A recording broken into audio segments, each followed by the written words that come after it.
Tax से जुड़ी हर उलझनों को दूर करने के लिए लेकर हम हाजिर हैं आपका पसंदीदा शो टैक्स गुरु, जहां हम नियमों के दायरे में रहकर टैक्स बचाने के बेहतरीन तरीके आपको बताते हैं। नमस्कार, मैं हूं लक्ष्मण रॉय। हमारे साथ इस बार होंगे जाने माने टैक्स एक्सपर्ट शरद कोहली साहब। सर, आपका स्वागत हमारे शो में। और हम लोग इस शो में कई सारी महत्वपूर्ण बातों पर बातचीत करने वाले हैं। टैक्स बचाने के लिए अपने एम्प्लॉयर को इन्वेस्टमेंट प्रूफ देने का आया समय, लेकिन क्या नई टैक्स रेजिम में जाने पर भी देने होंगे दस्तावेज? पेंशन के पैसे से अगर घूमने फिरने पर करते हैं खर्च, तो क्या आप कर सकते हैं एलटीसी का क्लेम? और अगर आप एक से ज्यादा राज्यों में कर रहे हैं कारोबार, तो सुलझाएंगे जीएसटी रजिस्ट्रेशन की गुत्थी। इन सारे मुद्दों पर बातचीत करेंगे, लेकिन सबसे बड़ी बात जो इन दिनों हर एम्प्लॉयर के तरफ से एम्प्लॉय के पास एक ईमेल आ रहा है कि आप अगर टैक्स बचाना चाहते हैं तो इन्वेस्टमेंट प्रूफ दे दीजिए, और नहीं दीजिएगा तो फिर पुराने हिसाब किताब से आपका टैक्स कटता रह जाएगा। और डेडलाइन भी हर कंपनी की तरफ से अलग दी जाती है, लेकिन ये बहुत ही महत्वपूर्ण है। तो ऐसे में कई तरह के सवाल पैदा होते हैं। सबसे पहली बात तो ये कि बहुत सारे लोगों ने नई टैक्स रिजीम को चुन लिया है, और नई टैक्स रिजीम में खुद से चुना और नई टैक्स रिजीम में वो चले गए हैं। अब सवाल उठता है कि नई टैक्स रिजीम में जो लोग चले गए हैं, क्या उनको भी किसी भी तरह के दस्तावेज देने की जरूरत है? ऐसे कई सारे सवाल कोहली साहब हमसे पूछे गए, तो मैं सोचा आपसे पूछ लूँ ताकि कई सारे दर्शकों को इसका अंदाजा मिल जाए। जी हाँ, देखिए लक्ष्मण, नई टैक्स रिजीम का तो मंशा ही यही थी, पर्पस ही यही था कि आपको डिडक्शंस और जो अलग अलग एग्जेम्पशंस मिलती हैं वो आपको नई टैक्स रिजीम में नहीं दी जाएंगी। तो जिन लोगों ने नई टैक्स रिजीम को वॉलंटरीली यानी कि जानबूझकर ऑप्ट किया है, उन लोगों को अब ये देने की जरूरत नहीं है। हालांकि कुछ कंपनीज में अभी भी ईमेल जैसे आपने कहा आ रही है या मैसेज आ रहे हैं कि भाई आपने कुछ देना है तो दीजिए। तो अगर आप नई टैक्स रिजीम में वॉलंटरली जा चुके हैं तो आपको कोई भी, उदाहरण के तौर पर एटीसी है, आपकी इंश्योरेंस की है, एनएससी की है, कुछ भी आपने इन्वेस्टमेंट किया वो देने की जरूरत नहीं है। मेडिक्लेम देने की जरूरत नहीं है। आपको हाउस रेंट अलाउंस की रेंट रिसीट भी देने की जरूरत नहीं है। तो जिन लोगों ने नई टैक्स रिजीम लिया है वो तो निश्चिंत होकर बैठ जाएं। अगर कंपनी कह भी रही हो सकता है कुछ कंपनी ने क्या किया लक्ष्मण, कि डिफॉल्ट नोटिस बना दिया, वो सबके लिए एक जैसा है, तो इसलिए वो पहचान दे सकते हैं कि हमने नई टैक्स रिजीम चुन लिया, इसलिए हमें कोई दस्तावेज देने की जरूरत नहीं है। लेकिन ये जो नई टैक्स रिजीम में कई लोग गए, तो कई लोगों को यह भी मंशा थी या फिर क्या मकसद ये था कि इन्वेस्टमेंट प्रूफ देना, फिर बाद में रिसीट देना और इंटरेस्ट सर्टिफिकेट देना, इन सब झंझटों से छुटकारा मिल जाए, चुपचाप से आपको जितना टैक्स बनता है काटिए, कोई दस्तावेज हमसे मत मांगे। हमें लगता है नई टैक्स रिजीम आपके इस मंशा को पूरा करता है, और अगर आप नई टैक्स रिजीम में हैं तो आपको किसी भी तरह का कोई दस्तावेज देने की जरूरत नहीं है। लेकिन मामला यहीं खत्म नहीं होता है। एक और मामला निकल कर आता है, वो ये कि कई लोगों को पता ही नहीं है कि वो नई टैक्स रिजीम में चले गए हैं, अनजाने में नई टैक्स रिजीम में चले गए हैं, और टैक्स उस हिसाब से उन्हें कटना शुरू हो गया है। तो उन लोगों के पास क्या अभी भी वक्त है इसको सुधारने का? क्या कर सकते हैं कोहली साहब? जी हाँ, बिल्कुल। एक आंकड़ा निकल के आया लक्ष्मण के 65% लोग अभी भी पुरानी टैक्स रिजीम को प्रेफर कर रहे हैं, क्योंकि उन लोगों की लॉन्ग टर्म इन्वेस्टमेंट कमिटेड है। किसी ने लंबा लंबा इंश्योरेंस लिया हुआ है, किसी ने एनएससी में इन्वेस्ट किया हुआ है। जो लोग इन्वेस्ट करके बचाना चाहते हैं उनके लिए ओल्ड टैक्स रिजीम है। अब बाय डिफॉल्ट तो नई टैक्स रिजीम थी, तो अगर आपने कुछ नहीं कहा तो वो नई टैक्स रिजीम आ गई। और हुआ क्या कि एम्प्लॉयर ने भी बाय डिफॉल्ट ले लिया, और आप ये बताना ही भूल गए कि भाई मैं तो पुरानी टैक्स रिजीम में जाना चाहता था, क्योंकि मैंने तो एटीसी का निवेश किया हुआ है, मेरे पास हाउस रेंट अलाउंस की रेंट रिसीट्स भी हैं, मेरे पास मेडिक्लेम भी है, ये सब चीजें आपके पास थी। तो अगर ऐसा हो गया और आपका टैक्स उसी के आधार पर कट गया है तो कोई चिंता की बात नहीं है। आपको ये सैलरी वाले के लिए ये एक सुविधा है कि जब आप अपनी रिटर्न फाइल करेंगे जुलाई में या अप्रैल और जुलाई के बीच में, जब भी फाइल करेंगे, तो आप उन सारी डिडक्शंस को स्वतः क्लेम कर सकते हैं अपनी रिटर्न में। अपनी हाउस रेंट रिसीट साथ लगाएं, एटीसी की डिडक्शंस, एटीडी की जो भी आपकी डिडक्शंस है, जो कि न्यू टैक्स रिजीम में आपको नहीं मिलने वाली थी, पर आप क्योंकि ओल्ड टैक्स रिजीम चूज करेंगे रिटर्न फाइल करते टाइम, तो आप उनको बाकायदा वहां पर ले सकते हैं। कोई चिंता की बात नहीं। कुछ टाइम के लिए जरूर टैक्स फंस जाएगा, पर आजकल क्योंकि रिफंड की प्रक्रिया लक्ष्मण इतनी जल्दी है कि मुझे लग रहा है अब कोई इसमें अफसोस की बात नहीं होनी चाहिए। लेकिन अभी हम चुनना चाहे तो नहीं बदल सकते हैं अब तो, क्योंकि जो टैक्स कट चुका है एम्प्लॉयर से, वो तो उन्होंने उस रिजीम में काट दिया। हमें इसमें पेच क्या है? पेच ये है कि जो एम्प्लॉयर है वो भी अपनी जो टीडीएस की रिटर्न है और जो टीडीएस जमा करता है वो उसी के अनुसार करता है। तो अगर आप अभी चेंज करेंगे, एम्प्लॉयर अगर मान भी जाए तो आपका टैक्स उसके अनुसार जमा हो चुका होगा या बकाया जो होने वाला होगा, वो एडजस्ट नहीं हो सकता है। एडजस्ट हमेशा नहीं हो पाता है, कभी कभी हो भी जाता है और कभी कभी पार्शली भी हो जाता है। पर हमारा मेन मुद्दा यह था कि आपको कोई चिंता की बात नहीं है। आप रिटर्न फाइलिंग के टाइम आप फिर इस ऑप्शन को चेंज कर और अपनी सुविधा अनुसार कर सकते हैं। बिल्कुल, तो यहाँ पे कोई चिंता करने की बात नहीं। रिटर्न फाइल करते वक्त आप अपनी सुविधा अनुसार अपने ऑप्शन को चुन सकते हैं, अपना डिडक्शन क्लेम कर सकते हैं। और एक और बात कि कई लोगों के मन में अभी भी अगर ये दुविधा है कि हमारे लिए नई टैक्स रिजीम बेहतर है या पुरानी टैक्स रिजीम, तो आप इनकम टैक्स की वेबसाइट पर जाएँ, वहाँ कैलकुलेटर दिया हुआ है, सारी चीज़ें फिल करेंगे, अपने आप को बता देगा कौन से टैक्स रिजीम आपके लिए बेहतर है। या फिर हमारे टैक्स गुरु के पुराने एपिसोड को देखेंगे यूट्यूब पे, तो वहाँ भी कई शोज़ में हम लोगों ने एक्सप्लेन किया है कैसे आप देख सकते हैं कि नई टैक्स रिजीम बेहतर है या फिर पुरानी टैक्स रिजीम है। चलिए, इससे जुड़े हुए कोई भी सवाल हो तो आप हमें लिखिएगा tax@moneycontrol.com पर। आगे भी इस मुद्दे पर चर्चा हम लोग करते रहेंगे। और चलते हैं सवाल जवाब का सिलसिला पर। सबसे पहले चलते हैं झारखंड बोकारो, जहाँ से सुदेश वर्मा जी हमारे साथ फोन लाइन पर जुड़ चुके हैं। सुदेश जी नमस्कार। नमस्कार सर। कैसे हैं सर मुझे बस बिल्कुल ठीक है सर। और आपके टैक्स गुरु प्रोग्राम से करीब 15 सालों से देख रहे हैं, बहुत ही अच्छा लगता है, बहुत ही अच्छा प्रोग्राम है सर। मुझे कोहली साहब से ये पूछना था कि अब मैं रिटायर कर गया हूँ और मुझे करीब 1.5 लाख रुपए की पेंशन आती है। तो जैसे जब जॉब में थे तो उस समय LTC LLTC के लिए जो एक्सपेंडिचर होता था एवरी सेकेंड ईयर, तो वो हम लोग क्लेम कर पाते थे। तो अब जो रिटायरमेंट के बाद जो हमें पेंशन आ रही है, उसमें जो हम LTC LLTC every second year claim कर सकते हैं या नहीं? सुदेश जी, अगर आपका जो पेंशन का स्ट्रक्चर है उसमें LTC कहीं पर दिखाया गया है, मूल मुद्दा यह है कि LTC को क्लेम करने के लिए आपका जो कॉम्पनसेशन स्ट्रक्चर है, यानी कि जो सैलरी का या पेंशन का स्ट्रक्चर, उसमें LTC का जिक्र होना चाहिए। तो अगर आपको जो पेंशन आ रही है, कहीं कहीं ऐसा होता है लक्ष्मण के जो पेंशन स्ट्रक्चर होता है उसमें LTC का जिक्र होता है। अगर जिक्र है तो बाकायदा जिन नियमों को लेके सुदेश जी आप पहले क्लेम करते थे, उन्हीं नियमानुसार आप इसको क्लेम करते रह सकते हैं। पर अगर आपके पेंशन स्ट्रक्चर में, पेंशन पैकेज में LTC कहीं इंडिकेट नहीं किया हुआ है, तो फिर अब आपको इसको भूल जाना पड़ेगा। ये LTC आप नहीं क्लेम करेंगे। बिल्कुल आपने ठीक कहा, 4 साल में 2 बार मिलता है। आप ऑल्टरनेट ईयर्स पे कर सकते हैं, एक साथ कर ले। बेसिकली ब्लॉक ऑफ 4 ईयर्स में 2 साल में। तो सुदेश जी, आपके पेंशन स्ट्रक्चर में कहीं LTC का जिक्र किया हुआ है?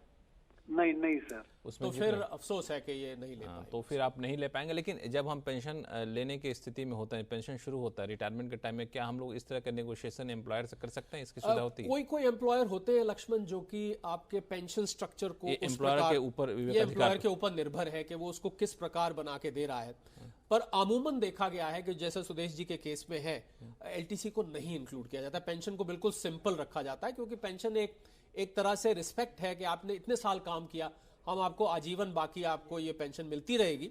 पर इसलिए इसको स्ट्रक्चर जनरली नहीं बनाया। पर कहीं कहीं मैंने देखा है कि एम्प्लॉयर्स ने बाकायदा उसका ब्रेकअप सैलरी के जैसे बनाया हुआ था, पर वो बहुत रेयर मुझे देखने को मिला। चलिए, सुदेश जी के सवाल के बहाने हम लोगों को ये बात पता चल गई कि पेंशन में कुछ मामलों में LTC को इंक्लूड किया जाता है, लेकिन आपके केस में सुदेश जी आप LTC क्लेम नहीं कर पाएंगे। चलिए, चलते हैं अब नोएडा, जहां से सुधीर जी हमारे साथ फोन लाइन पर जुड़ चुके हैं। सुधीर जी नमस्कार, क्या सवाल आपके पास? नमस्कार लक्ष्मण जी, और मैं CNBC का पिछले 12 वर्षों से जो है देख रहा हूँ। बहुत बहुत धन्यवाद। और बहुत ही अच्छा लगता है मुझे। पहले सुबह सुबह जाते थे ना। तो मेरा क्वेश्चन ये है सर कि मेरा पहले होम लोन चल रहा था, तो मेरा फ्लैट मेरी वाइफ के नाम पे है। जो होम लोन मैंने पिछले साल मैंने कंप्लीट कर दिया था, पिछले फाइनेंशियल ईयर में कंप्लीट कर दिया था। और HRA मेरा क्वेश्चन ये है कि HRA हेलो सुन रहा हूं। HRA मैं अभी मैं हर महीने अपनी वाइफ को एज ए रेंट ट्रांसफर करता हूँ, ठीक है, 25,000 रुपए। तो वो एज ए रिकॉर्ड में HRA क्लेम करने के लिए बनाया था। अच्छा। तो अभी क्या हुआ कि मेरे जो कंपनी में स्ट्रक्चर में बोले हैं कि आपके स्ट्रक्चर में HRA मिसिंग है। मतलब पता नहीं कैसे सिस्टम से हट गया कि क्या हो गया। तो वो सबसे टैक्स काट रहे हैं। मैंने उसके लिए टिकट भी रेज किए थे। तो वो बोले कि आप गवर्नमेंट रिकॉर्ड में दिखा के आप क्लेम कर लीजिए। मुझे उसका मतलब समझ में नहीं आया कि क्या मतलब हो सकता है, कि मैं कैसे उसका HRA दिखा के कोहली साहब, थोड़ा पेचीदा मामला है। जी, सुधीर जी का मामला वाकई पेचीदा है कि पहली बात तो कंपनी ने HRA मिस कर दिया। इनके पैकेज में से ही ऐसा HRA उड़ गया, गलती से हुआ या कोई और वजह थी। अब सुधीर जी, अब यहाँ समस्या क्या है कि आप जो रेंट दे रहे हैं वो अपनी श्रीमती जी को दे रहे हैं। तो जब आप स्पाउस को रेंट देते हैं तो उसमें जिसको HRA नहीं मिलता है, सुधीर जी ध्यान दें इस बात को, लक्ष्मण आपके लिए भी ये जानकारी काम की है कि जिसको HRA नहीं मिलता है वो फिर भी रेंट पेमेंट का बेनिफिट ले सकता है, पर 80GG सेक्शन के अंतर्गत उसमें 60,000 रुपए साल की लिमिट होती है, थोड़ा मिलता है 5,000 रुपए, पर मिलता जरूर है। परंतु अब ये परंतु बहुत काम का है कि अगर आप अपने स्पाउस को दे रहे हैं तो फिर ये 80GG का बेनिफिट आपको नहीं मिलेगा। अच्छा, स्पाउस के केस में नहीं मिलता जी, तो इसीलिए आपकी कंपनी ने तो आपको सुधीर जी जनरली कह दिया कि भाई हमारे यहाँ HRA नहीं था, आपने जो करना है अपने रिटर्न में कर लीजिएगा, पर उन्होंने इस बारीकी पे शायद वो नहीं गए होंगे कि स्पाउस को जब आप देंगे सुधीर जी तो ये 80GG का बेनिफिट नहीं मिलेगा। वैसे भी मैंने बताया ये बेनिफिट केवल 5,000 रुपए महीने तक ही है, तो बहुत ज्यादा तो यूं भी नहीं था, पर वो जो भी था अब वो भी आपको इसमें नहीं मिलेगा। तो कोशिश करें आप अगले साल कंपनी को वापस HRA अपना लेके आए, और HRA अगर आप रेंट पत्नी को देते हैं लक्ष्मण, तो फिर वो बकायदा मिलता है, उसमें वो शर्तें हैं, बकायदा रेंट जाना चाहिए श्रीमती जी के अकाउंट में, वो अपनी इनकम में भी दिखाएं, उसकी रेंट रिसीट भी वो बना के दे, और बकायदा आप उनके किराएदार की तरह रहे, मेरा मतलब किराएदार की तरह रहने से नहीं है, पर मतलब पूरा रिकॉर्ड रहना चाहिए। पर ये 80GG अब जो है ये आपको नहीं मिल पाएगा। चलिए, तो ये एक दुविधा थी आपके मन में, मुझे लगता है कि 80GG का फ़ायदा लेना चाहते लेकिन नहीं मिल पाएगा, तो अच्छा होगा कि आप वापस HRA वहाँ पे इंक्लूड करवा लीजिए, HRA वहाँ पे, उसके हिसाब से फिर आप टैक्स क्लेम कर सकते हैं। फिलहाल वक्त है छोटे से ब्रेक का।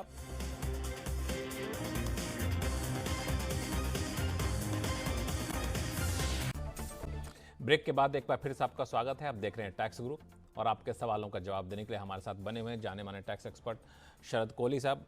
कोहली साहब, लोगों के सवाल जवाब लें उससे पहले एक मुद्दा, चूँकि आमतौर पे हम लोग ये मानते थे कि जो भी long term capital gains tax बचाना है तो आपको साल के आखिर में उसको कैपिटल गेंस अकाउंट स्कीम में पैसा डालना ज़रूरी है, लेकिन पिछले दिनों एक फैसला आया जिसमें कहा है कि नहीं डालते हैं पैसा तब भी आपको इस टैक्स का बेनिफिट मिल सकेगा। ये क्या है फैसला और किस तरह से राहत है टैक्स पेयर्स के लिए? जी हाँ लक्ष्मण, एक बिल्कुल अलग सा फैसला आया, और ये एक शक्ति जी डे साहब थे, एक M बाला गणेश थे, उनके केस में principal commissioner of income tax ने ये निर्णय लिया क्योंकि उन्होंने मकान बेचा था, कैपिटल गेन हुआ था, और कैपिटल गेन होने के बाद सेक्शन 54 में आप दूसरा मकान लेके जब आप उस कैपिटल गेन को बचाते हैं तय समय सीमा के अंतर्गत, तो उन साहब ने वो तय समय सीमा, जो कि आपको पता है कि 1 साल या 2 साल है, 2 साल के अंदर आपको खरीदना होता है या आपको 3 साल के अंदर कंस्ट्रक्ट करना होता है, वो तो उन्होंने किया।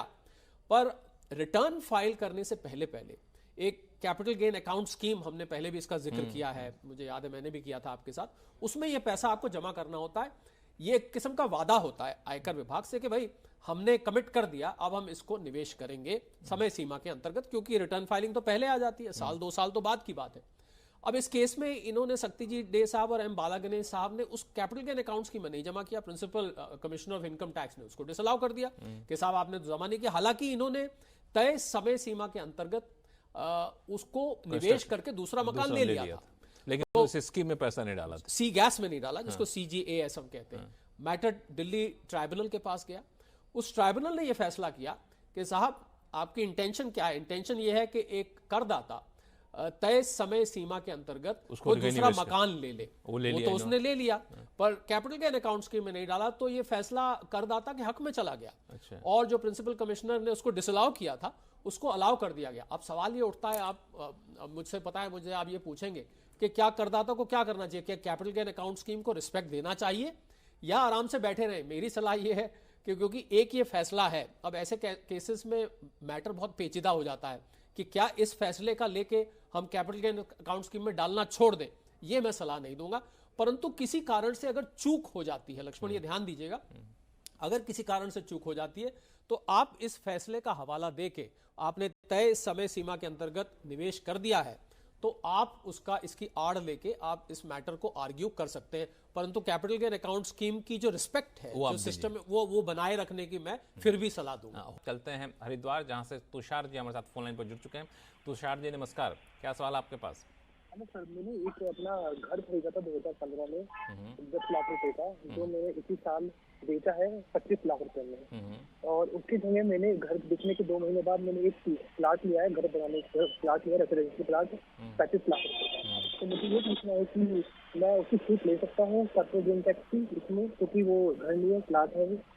चलिए हम कैपिटल गेन की चर्चा करें, एक सवाल आ गया आपके बिल्कुल पास। बिल्कुल तुषार जी को गंगा किनारे बैठे हैं तो इनको हम प्रणाम करते हैं। देखिए, अगर आपने खाली तुषार जी प्लॉट लिया है तो केवल प्लॉट लेने पर आपको जो कैपिटल गेन हुआ है, आपने 10 का लिया, 25 का बेचा, खाली प्लॉट लेने पर तो नहीं बिकेगा। परंतु इस प्लॉट पे अगर आप कंस्ट्रक्शन कर देते हैं 3 साल के अंतर अंदर, मतलब 3 साल, 1 साल पहले, 3 साल आपके कैपिटल गेन के बाद आप कंस्ट्रक्शन कर देते हैं, प्लॉट पे एक पूरा मकान खड़ा कर देते हैं, रेजिडेंशियल यूनिट खड़ा कर देते हैं, तो फिर आप उस कैपिटल गेन को इसके अगेंस्ट सेक्शन 54 के अंतर्गत ऑफसेट कर सकते हैं। आपके पास एक और ऑप्शन भी है, आप 54 EC में जो कैपिटल गेन की स्पेशल सिक्योरिटीज निकलती हैं बचाने के लिए, स्पेसिफाइड सिक्योरिटी जिनको हम कहते हैं, उसमें भी 50 लाख तक आप निवेश कर सकते हैं। तो ध्यान रखिएगा, खाली प्लॉट छोड़ देंगे अगर तो बात नहीं बनेगी लक्ष्मण, पर अगर आप इसको तुषार मकान बना लेंगे इसके ऊपर,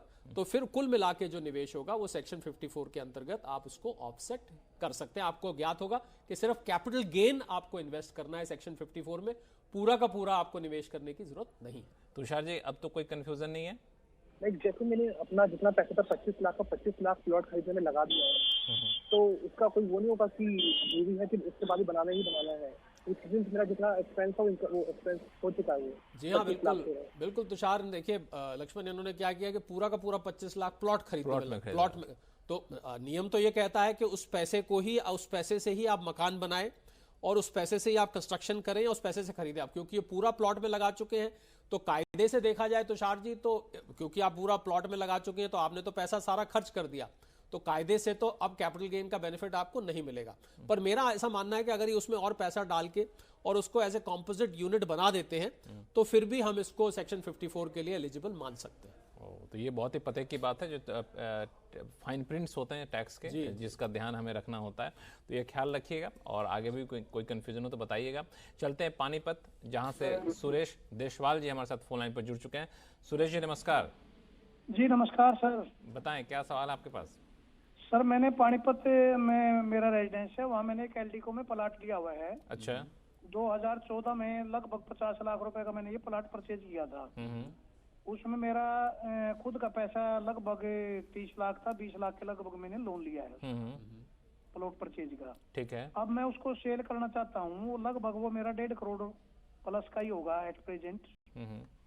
तो ये जो मेरे को कैपिटल गेन हुआ है लगभग 1 करोड़ रुपए का, तो मैं ये चाहता हूँ भाई कहीं भी मतलब इन्वेस्टमेंट में करना है कि एग्रीकल्चर लैंड में या रेजिडेंशियल प्रॉपर्टी में किस प्रकार डिवाइड करूं मैं कि मेरे को कैपिटल गेन ना देना पड़े। समझ गया। कोहली साहब। जी सुरेश जी, आज मुझे लग रहा है लक्ष्मण, आज लोग प्रॉपर्टी की खरीद बेच वाले सारे ही हमारे पास आज प्रॉपर्टी के दाम वैसे इतने ऊपर नीचे हो रहे हैं, बहुत जा रहे हैं, और जितने भी सवाल करने वाले हैं सबको बहुत अच्छा मुनाफा हो रहा है। तो देखिए सुरेश जी, इसमें जो आप एग्रीकल्चर लैंड लेने का प्लान बना रहे हैं, तो एग्रीकल्चर लैंड लेने पे तो आपको कोई टैक्स की एग्जेम्पशन नहीं मिलेगी। हाँ, सेक्शन 54F नोट करिएगा, सेक्शन 54F के अंतर्गत आप इस पैसे को, सेल कंसिडरेशन को, अगर किसी रेजिडेंशियल हाउस में यानी कि कोई रिहायशी मकान में अगर लगा देते हैं तो फिर उस हद तक आपका जरूर कैपिटल गेन बच जाएगा। तो मैं आपको बता रहा हूं कि एग्रीकल्चर लैंड में तो नहीं बचेगा, रेजिडेंशियल यूनिट में बच जाएगा। एक आप 54 EC के अंतर्गत स्पेसिफाइड सिक्योरिटीज होती है, 50 लाख 6 महीने के अंतर्गत वो उसमें इन्वेस्ट करना था, उसमें भी बचा सकते हैं।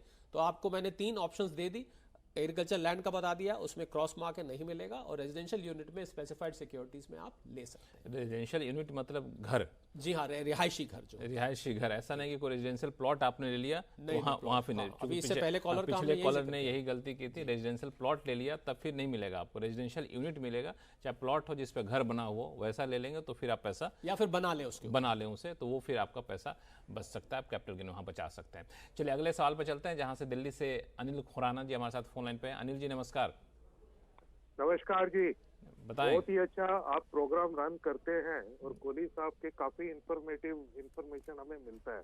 थैंक यू जी, बहुत बहुत धन्यवाद। हमारे सारे टैक्स एक्सपर्ट जो हैं सो बहुत ही रिसर्च करके आते हैं, बहुत ही जाने माने टैक्स एक्सपर्ट होते हैं, और अच्छा लगा कि आपको इनके सारे सवालों के जवाब अच्छे लगते हैं। बताएं सवाल क्या आपके पास? तो मेरा सवाल है TCS पे। एक्चुअली मेरा बेटा पढ़ता है, USMS कर रहा है, तो अभी तक जो बैंक से लोन था 35 लाख रुपए था, अभी वो लोन खत्म हो गया, लास्ट सेमेस्टर की फीस देनी है जो कि मैं अपने फंड से दूंगा। तो अभी कुछ नियमों में बदलाव आया 1 अक्टूबर से, तो अगर मैं उसको उसमें दो फैक्टर होते हैं, एक तो एजुकेशन फी जो कॉलेज को जाती है, एक उसके लिविंग एक्सपेंसेस है। तो जो अक्टूबर 1 2023 से जो बदलाव आया है उसमें मेरे को टीसीएस क्या लगेगा उसमें? जी अनिल जी, बिल्कुल बेटा इनका बाहर पड़ता है लक्ष्मण, और उसमें अनिल जी देखना है जो आप एजुकेशन पर्पस के लिए भेज रहे हैं, मैं आपको दो चीज़ें बता रहा हूं जो आप नोट करें। एक तो उस पर टीसीएस 5% लगेगा, यही अगर ये लोन लेके पैसा भेज रहे होते लक्ष्मण तो ये 0.5% हो जाता है, पर क्योंकि ये कह रहे हैं कि लोन ये वापस कर चुके हैं, लोन का किस्सा खत्म हो चुका है, तो अनिल जी 5% इस पर टीसीएस आपके ऊपर लगेगा, पहली बात। दूसरा, 7 लाख रुपए तक, ध्यान दीजिएगा, 7 लाख रुपए तक कोई टीसीएस नहीं लगेगा। ये तो रहा आपके सवाल के एक हिस्सा। अब जो दूसरा हिस्सा आपने पूछा कि आप अपने बेटे को कुछ लिविंग एक्सपेंसेस भी भेजना चाहते हैं, तो उस लिविंग एक्सपेंसेस पे जो टीसीएस है अनिल जी वो ज़्यादा है, वो 20% है, और उसमें ये 7 लाख वाली लिमिट भी नहीं है। तो ध्यान दीजिएगा, लिविंग एक्सपेंसेस पर टीसीएस अलग लगेगा। आप जब बैंक के पास जाएंगे लक्ष्मण, जब बैंक के पास जाते हैं ना पैसा बाहर भेजने के लिए, तो उसमें आपको पर्पस टिक करना होता है। वहाँ पर्पस टिक करते हो तो जब आप पर्पस टिक करेंगे एजुकेशन वाला, तो वो जितना आप उसमें भरेंगे उसमें तो वो आपसे 5% लेंगे, और 7 लाख की आपको एग्जेम्पशन भी मिलेगी। परंतु जब आप लिविंग एक्सपेंसेस वाला भेजेंगे तो उसमें आपको 20% टीसीएस मिलेगा, कोई 7 लाख की एग्जेम्पशन भी नहीं होगी, जितना भी आप भेजेंगे उस पर 20 लाख। पर अनिल जी को चिंता की बात नहीं, ये जो टीसीएस कट भी जाएगा वापस वो आपके अकाउंट में क्रेडिट हो जाएगा, आपके पैन में, और उसका बकायदा आप रिटर्न फाइल करते टाइम क्रेडिट ले सकते हैं, और बाद में फालतू कट गया तो आप उसका रिफंड भी ले सकते हैं। चलिए खुराना साहब, उम्मीद करते हैं कि अब कोई कंफ्यूजन नहीं रहा होगा। नहीं, एक कंफ्यूजन रह गया। हाँ बताएं। क्योंकि ये जो लिविंग एक्सपेंसेस भी तो वो कॉलेज पढ़ता है और रहता है, उसके खाने पीने और रहने का जो खर्चा है, ये एजुकेशन के साथ लिंक नहीं होता है ये? अनिल जी नहीं, क्योंकि एजुकेशन ये माना जाता है कि जो आप फी देते हैं कॉलेज को, जो आप वहाँ की ट्यूशन फी है या जो एकेडमिक फी है जो दे रहे हैं, वो एजुकेशन कोर एजुकेशन में आता है। लिविंग एक्सपेंसेस को अमूमन एजुकेशन में नहीं गिना जाता है, तो ये स्पष्टीकरण आपके लिए जरूर। हालांकि आपने जो मुद्दा उठाया ये वाकई अच्छा मुद्दा है कि आखिर मतलब एक तरीके से हो गया, फ्लाइट में टिकट दे दिया, फ्लाइट में जाने का, बैठने की सीट आपको नहीं दे रहे, उसके लिए अलग से पैसे ले रहे हैं। तो वैसा ही स्थिति है कि जब विदेश में पढ़ रहा बच्चा तो जाहिर तौर पे स्कूल फी देगा तो साथ में रहेगा भी। उसमें बात क्या है कि वो थोड़ा सब्जेक्टिव हो जाता है। कुछ लोग क्या करते हैं, अपना मकान लेके बाहर रहते हैं, कुछ लोग कॉलेज के हॉस्टल में रहते हैं, और वो खर्च कई दफे फी से भी ज्यादा हो जाता है। तो ये मुद्दा है जिस पर सरकार को गौर करना चाहिए, पॉलिसी डिसीजन होगा, लेकिन हम लोग आपको वही सुझाव देते हैं जो मौजूदा नियम के हिसाब से होता है। तो मौजूदा नियम जो कहता है वो आपको बताया, लेकिन आपने एक मुद्दा अच्छा उठाया जो उम्मीद करेंगे कि टैक्स गुरु के बहाने सरकार इस पर गौर करेगी, लेकिन फिलहाल तो नियम यही है, इसी के हिसाब से हमें चलना होगा। फिलहाल वक्त है छोटे से ब्रेक का, ब्रेक के बाद सुलझाएंगे जीएसटी रजिस्ट्रेशन की गुत्थी, कहीं जाइएगा नहीं।